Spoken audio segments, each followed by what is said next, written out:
মেয়েরা যেমন সহজে ভালোবাসতে পারে তেমন সহজে ভুলতেও পারে। তুমি ভাববা যে আমার এই ভালোবাসে কাউরে বিয়ে করবে না, অ্যাবসলিউটলি রং আইডিয়া ম্যান। মেয়েদের আবেগ খুব বেশি আকাশের মতো, কখনো মেঘ কখনো বৃষ্টি, বোঝা বড় দায়।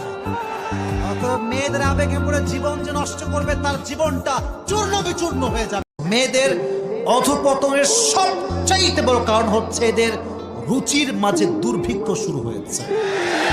অনেক মেয়ে দেখবেন আজকাল দাড়িওয়ালা ছেলেকে পছন্দ করতে চায় না। যেই মেয়ের দাড়ি পছন্দ না তার জন্য বিটিএস ছাড়া সেকেন্ড কোনো অপশন।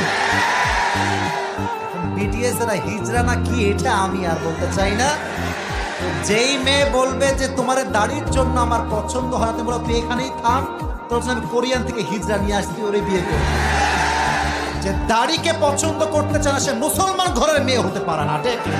যে পুরুষ যৌতুক খায় তার বউয়ের থেকে সে পুরুষ নয়, সে হিজড়ার চাইতে বেশি অধম। ঠিক কিনা বল? এত এত যুবক তোমরা এসেছো, খবরদার নিয়ত করো, বলো হুজুর, জোরে বলেন যুবক ভাইরা, বলেন হুজুর আমরা শপথ করছি যখন আমরা বিয়ে করব আমরা 1 পয়সা যৌতুক খাবো না। বলেন ইনশাআল্লাহ। আরে বেটা তুমি পারলে দিবা বেশি। কবরস্থানে জানতো একটু যাবেন, একটু গেলে আখিরাতের কথাটা স্মরণ হবে। ওখানে ছোট শিশুরা শুয়ে আছে, কিশোর যুবকরা আছে, আপনার মতো তাগড়া যুবক মুরব্বীরা আছে। এরা এই এলাকায় থাকতো, এরা আকাশ থেকে নেমে আসে না, এলাকার সন্তান আজ নাই। একটা সার্টেন পিরিয়ড শেষে আপনিও থাকেন।